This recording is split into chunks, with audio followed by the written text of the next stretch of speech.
दर्शकों, सर्वे शुरू हो गया है। सरकारी अधिकारी घर घर जाकर के जो है सर्वे कर रहे हैं। सर्वे में क्या पूछ रहे हैं, कैसे पूछ रहे हैं, ये सारी जानकारी मैं आज के वीडियो में आपको बताऊंगा।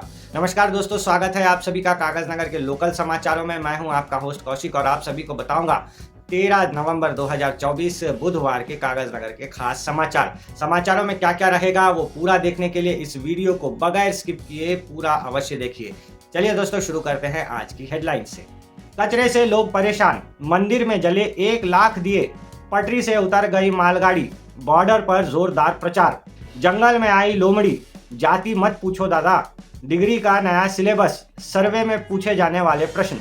तो आइए दोस्तों, शुरू करते हैं सबसे पहली खबर से, जो कि है कचरे से जुड़ी हुई। इस तस्वीर को देखिए, अभी कुछ देर पहले ही हमारे एक दर्शक ने हमें ये तस्वीर भेजी है। हमारे दर्शक है संजीवैया कॉलोनी के, यानी जो बड़ी मार्केट और पुराना जो फाटक है रेलवे का, उस साइड के इलाके में ये लोग रहते हैं। ये लोगों का कहना है कि यहाँ पे सफाई की बहुत बड़ी परेशानी होती है। दोस्तों, हमने कुछ दिनों पहले एक न्यूज़ बताई थी जिसमें आपको बताया गया था कि कागज नगर म्यूनिसिपैलिटी के अंतर्गत कैसे सफाई होती है। सबसे पहला पॉइंट, एक दिन में 23 मेट्रिक टन जो है यहाँ पे कचरा उत्पन्न होता है। दूसरी चीज, 7 ट्रैक्टर सफाई के लिए लगाए गए हैं और 20 ऑटो सफाई के लिए लगाए गए हैं और 100 कर्मचारी मिल करके पूरे कागज नगर की सफाई करते हैं। लेकिन ये सब कम पड़ता हुआ दिखाई दे रहा है। दोस्तों, संजीवैया कॉलोनी के हमारे दर्शकों ने बताया कि वहां पे शायद ही हफ्ते में ऐसा एक दिन आता होगा जब कोई सफाई कर्मचारी यहाँ पे गाड़ी लेकर के सफाई के लिए आ जाते हैं। ये कचरा ऐसे ही पड़ा रहता है और इसके बाद इसकी सफाई नहीं होती,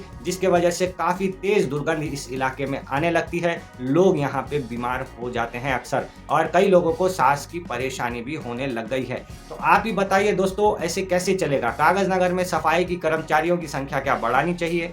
क्या गाड़ियों की संख्या बढ़ानी चाहिए? आपकी क्या राय है? कमेंट में मुझे जरूर बताएं।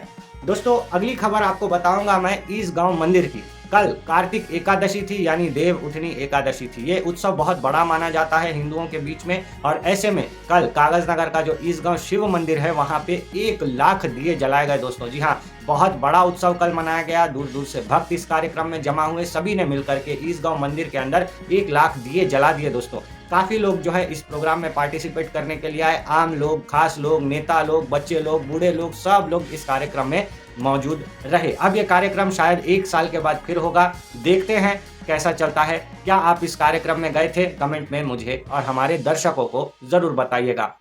दोस्तों, बहुत बड़ी खबर एक सामने आ रही है रामगुंडम से। क्या हुआ है? रामगुंडम और राघवपुरम, इन दोनों रेलवे स्टेशनों के बीच में पटरी से उतर गई है मालगाड़ी। एक बहुत बड़ा एक्सीडेंट हुआ है दोस्तों। एक पूरी की पूरी मालगाड़ी जा रही थी, पटरी पर से उतर गई। ना सिर्फ उतर गई बल्कि इसके डब्बे एक के ऊपर एक चढ़ गए, जिसके वजह से जो है बहुत सारा यहाँ पे माल जमा हो गया है पटरियों के ऊपर। आप जैसे कि तस्वीर में देख सकते हैं ना दोस्तों, बहुत सारा यहाँ पे जो है एक जगह पे कंजेशन हो गया है। एक पटरी के ऊपर तो ट्रेन जा ही रही थी, उससे उतर गई, साथ ही साथ बाकी के बाजू के 2 पटरियों के ऊपर भी इसका जो है गिरता हुआ दिखाई दिया। पटरी के ऊपर तो डब्बे गिरे ही हैं, ओवरहेड वायर की जो है कटिंग भी हो गई है, जिसके वजह से करंट की सप्लाई उस लाइन में बंद हो गई है। रेलवे ने इस इवेंट को देखते हुए इस इलाके में ट्रेनों की गतिविधियों को कम कर दिया है। मैं आपके बाजू में एक लिस्ट लगाना चाहूंगा दोस्तों, आप देख सकते हैं यहाँ पे। इस लिस्ट के अंदर सभी उन ट्रेनों के नाम और नंबर लिखे हुए हैं जिनको कैंसिल कर दिया गया है। कागज नगर के जो मेन कैंसल्ड ट्रेनें हैं, मैं आपको बता दूं, हमारी पुष्कुल पैसेंजर आज कैंसिल है, रामगिरी सिंगरेनी को भी कैंसिल कर दिया गया है। गनीमत है कि एक पटरी एक ऐसी है जहां से ट्रेनों की जो है आवाजाही की जा पा रही है, उसी पर से आज इंटरसिटी और कागज नगर एक्सप्रेस को चलाया गया है। तो ऐसे में दोस्तों, इंटरसिटी और कागज नगर एक्सप्रेस को कोई प्रॉब्लम नहीं है। प्रॉब्लम किसे है? प्रॉब्लम है भाग्यनगर एक्सप्रेस को। आज भाग्यनगर एक्सप्रेस कागज नगर नहीं आएगी। इस ट्रेन को पेद्दापल्ली में ही आज रोक लिया जाएगा। सबसे बड़ी प्रॉब्लम उनको हो रही है जो लोग पेद्दापल्ली, मंचिरियाल, बेल्लमपल्ली से कागज नगर आते हैं। इनको ट्रेनें ना मिलने के कारण इन लोगों को बस से आना पड़ रहा है। एक और समस्या आपको बता दूं दोस्तों, उनके लिए जो कि तेलंगाना एक्सप्रेस से सफर करने वाले हैं। हैदराबाद से दिल्ली की तरफ जाने वाली तेलंगाना एक्सप्रेस, जो कि आज सुबह 6:30 बजे छूटने वाली थी, उसको आज शाम में 6:30 बजे छोड़ा गया हैदराबाद से। वहां से ये गाड़ी शाम में 6:30 बजे छूटी। कॉमन सी बात है कि ये गाड़ी आज कागज नगर लेट से आई थी और कल दिल्ली भी ये गाड़ी लेट से पहुंचेगी। ना सिर्फ दिल्ली लेट से पहुंचेगी बल्कि दिल्ली से रिटर्न जर्नी की ट्रेन भी जो है लेट ही आएगी। तो जो आज और कल तेलंगाना एक्सप्रेस में जर्नी करने वाले हैं उनके लिए एक बहुत बड़ी समस्या ये सामने आ रही है। न सिर्फ तेलंगाना एक्सप्रेस बल्कि सिकंदराबाद दानापुर एक्सप्रेस के भी कुछ यही हाल है। सुबह 9:30 बजे जो ट्रेन सिकंदराबाद से दानापुर की तरफ जाने वाली थी उसको भी आज 6:15 बजे सिकंदराबाद से छोड़ा गया। ये गाड़ी भी आज कागजनगर लेट से आई और कल देर से दानापुर पहुंचेगी, परसों देर से दानापुर से निकलेगी। इसी के साथ साथ एक और गाड़ी है जो कि है हमारी नवजीवन एक्सप्रेस, अहमदाबाद से चेन्नई जाने वाली नवजीवन एक्सप्रेस, उसको भी डाइवर्ट कर दिया गया है। दोस्तों ये गाड़ी जब आ रही थी अहमदाबाद के तरफ से, इसे जो है वहीं अकोला से काट करके सिकंदराबाद के तरफ डाइवर्ट कर दिया गया। ये गाड़ी आज कागजनगर नहीं आने वाली है और ऐसे कुछ ट्रेनें हैं, मैं आपको अपडेट बताता रहूँगा। ये ट्रेनों को जो है डाइवर्ट कर दिया गया है, ये ट्रेनें कागजनगर नहीं आने वाली है। तो ये काफ़ी चिंता का गंभीर विषय है दोस्तों। हमारी ये प्रार्थना है जल्द से जल्द जो है इस पटरी को यहाँ से क्लियर अप करके इस पर वापस से अपना संचार जो है पुनः स्थापित कर दिया जाए। अब दोस्तों आगे बढ़ूंगा अगली खबर पे जो कि है पॉलिटिकल खबर। जी हाँ दोस्तों, महाराष्ट्र में इलेक्शन चल रहे हैं, आप सभी को पता होगा 20 नवंबर के दिन महाराष्ट्र में वोटिंग होने वाली है। इसलिए आप सभी से आग्रह करूंगा जो भी महाराष्ट्र के वोटर हैं वो लोग बिल्कुल अपने इलाके में वापस जाकर के वोट जरूर डाल कर आए, क्योंकि मैंने देखा है एसपीएम के अंदर में ना महाराष्ट्र के काफ़ी लोग आजकल नौकरी कर रहे हैं, स्पेशली भद्रावती, चंद्रपुर, बल्लारशाह के काफ़ी लोग आजकल एसपीएम में नौकरी कर रहे हैं।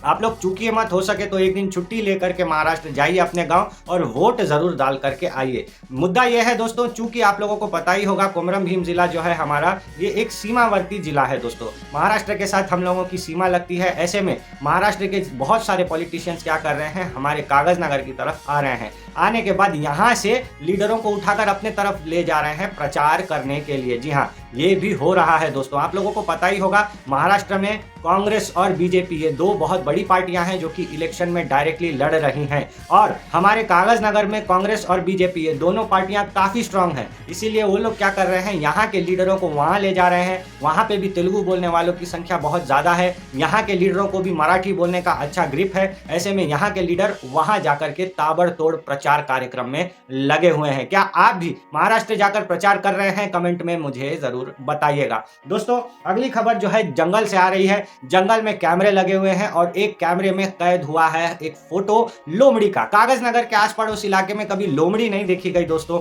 लेकिन अचानक से यहाँ टाइगर रिजर्व के अंदर में एक लोमड़ी का आ जाना काफी आश्चर्यजनक बताया जा रहा है। बताया जा रहा है कि ये लोमड़ी मंचिरियाल के तरफ से कागजनगर के यहाँ आई है और यहाँ के जंगल में अगर इसको सूटेबल जगह मिल गई तो जल्द ही ये अपने यहाँ पर फैमिलीज बनाने लगेगी और कागजनगर के जंगल में लोमड़ियाँ भी उपलब्ध हो जाएंगी। तो ये थी दोस्तों वाइल्ड लाइफ से जुड़ी हुई खबर। इसके बाद मैं आपको बताता हूँ अगली खबर जो कि है डिग्री कॉलेज से जुड़ी हुई। दोस्तों 6 साल हो गए, अभी तक डिग्री कॉलेज के जितने भी सिलेबस है उनको रिवाइज नहीं किया गया है। हालांकि अभी अभी जो है हायर एजुकेशन डिपार्टमेंट ने ये फैसला लिया है कि जल्द ही एक कमेटी बना करके डिग्री के स्टूडेंट्स के लिए नया सिलेबस तैयार किया जाएगा। आप लोगों को याद ही होगा दोस्तों, पहले साल में एक बार डिग्री की फाइनल एग्जाम होती थी, लेकिन बाद में इसको रिवाइज करके क्या किया गया, साल में 2 बार यानी सेमेस्टर सिस्टम से यहाँ पे डिग्री के एग्जाम लिए जाने लगे। अब नया दौर आ गया है, वो कोर्स को ऐसा बनाया जा रहा है ताकि इसमें कंप्यूटर का इस्तेमाल हो सके। सेकेंड थिंग, इंटर्नशिप की जो आजकल डिमांड है इसको जो है कोर्स के साथ जोड़ा जा सके। इसके अलावा जो प्लेसमेंट है उसको लेकर भी जो है यहाँ पे बहुत ज़्यादा इम्प्लीमेंटेशन देखने की बात मिल रही है। स्पेशली जो साइंस कोर सब्जेक्ट है, जैसे कि बीएससी है एग्रीकल्चर, बीएससी का अपना बीजेडसी है, बीएससी का जो एमपीसी है और एमपीसीए है, ये सारी सब्जेक्ट्स को जो है इसमें नए नए अभी एक्सपेरिमेंट जोड़ने की भी बात की जा रही है। तो जो डिग्री के स्टूडेंट्स हैं उनके लिए अब नया सिलेबस जल्द ही तैयार हो जाएगा।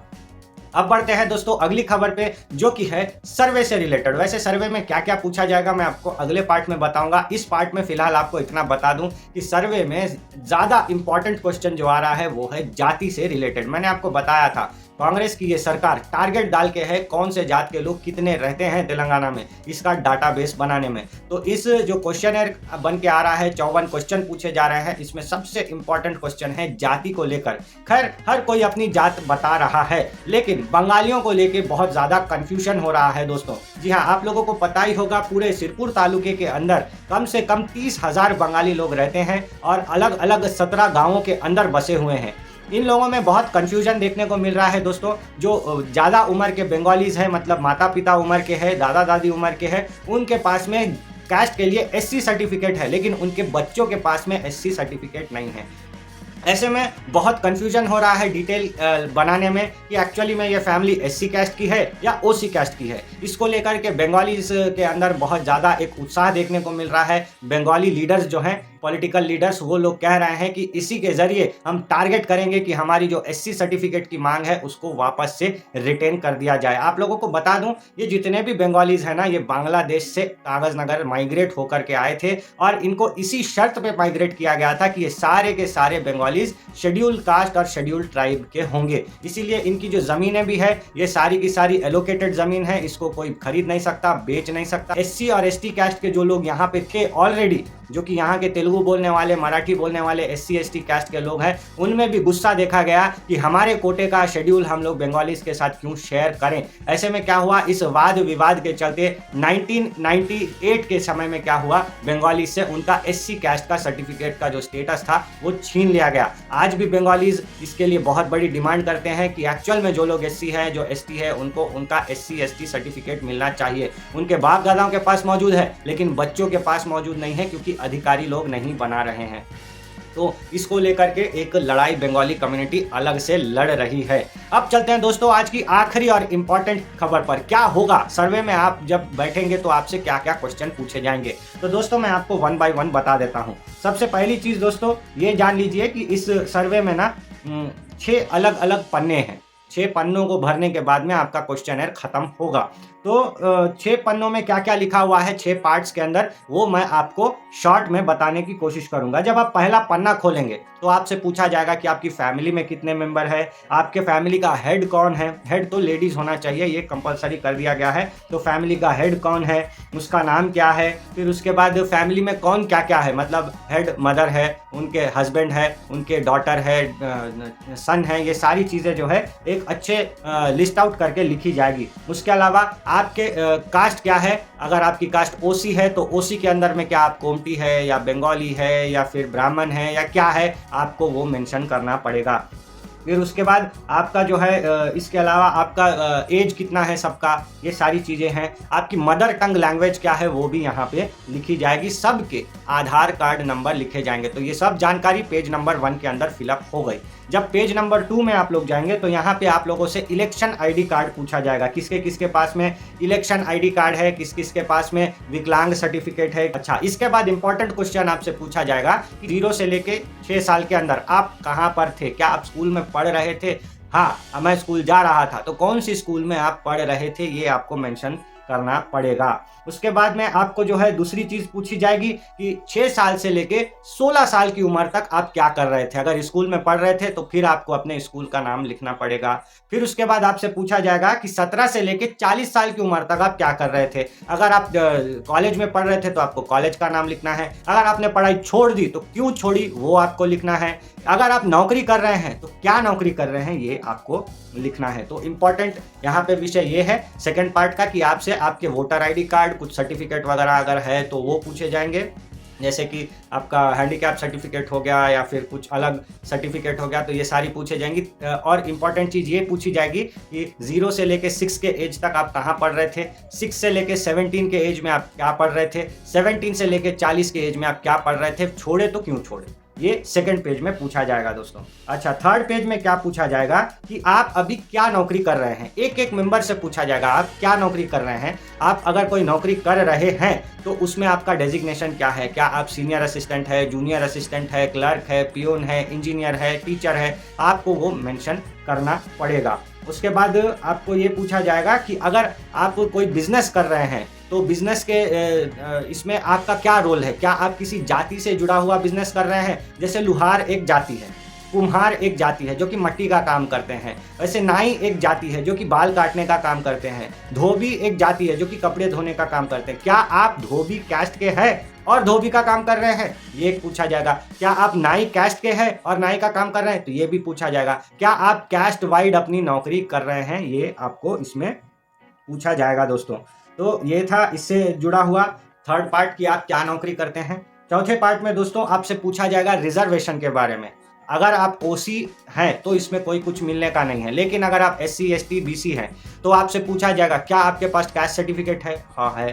क्या आप स्कूल में इसको यूज़ करें, हाँ यूज़ करें। क्या कॉलेज में आप इसको यूज़ करें, हाँ यूज़ करें। आपको सीट मिली, क्या मिली, आपको रिजर्वेशन के थ्रू स्कॉलरशिप मिली क्या? हाँ मिली।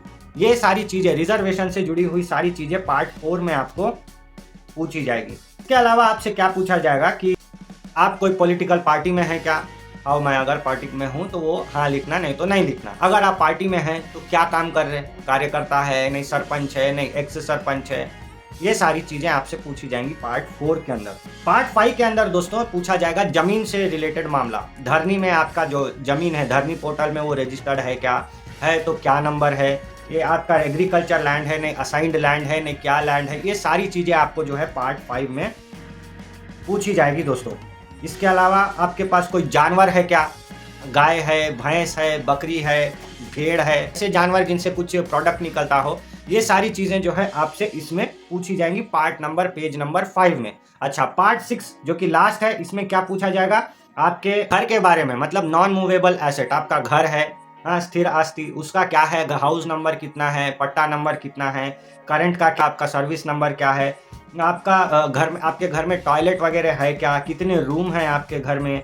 आपका घर कोई स्कीम के थ्रू आप बनाए क्या? ये सारी चीज़ें जो है लास्ट पार्ट में पूछी जाएंगी। तो उम्मीद है दोस्तों आप लोगों को समझ में आ गया होगा कि कैसे आपका जो है सर्वे होने वाला है। आपको एक अंदाज़ा मिल गया होगा, उस हिसाब से आपको डॉक्यूमेंट्स तैयार रखना है। आपको कैसे भी सर्वे में सारी चीज़ों का आंसर देना है। ना सिर्फ आपका बल्कि आपके पूरे फैमिली मेम्बर्स का डॉक्यूमेंट हमेशा आपका रेडी रहना चाहिए दोस्तों। तो ये थे कागज नगर के समाचार। उम्मीद है आपको वीडियो पसंद आई होगी। अगर आपको इन्फॉर्मेशन अच्छी लगी तो आप इसको शेयर कीजिए अपने फैमिली मेंबर्स तक, फ्रेंड्स तक, सबको बताइए कि एक्चुअली सर्वे में क्या क्या पूछा जाने वाला है। नए हैं चैनल पे तो सब्सक्राइब जरूर करिए, अपनी राय कमेंट के जरिए हमें बिल्कुल बताएं। मिलते हैं अगले वीडियो में, धन्यवाद।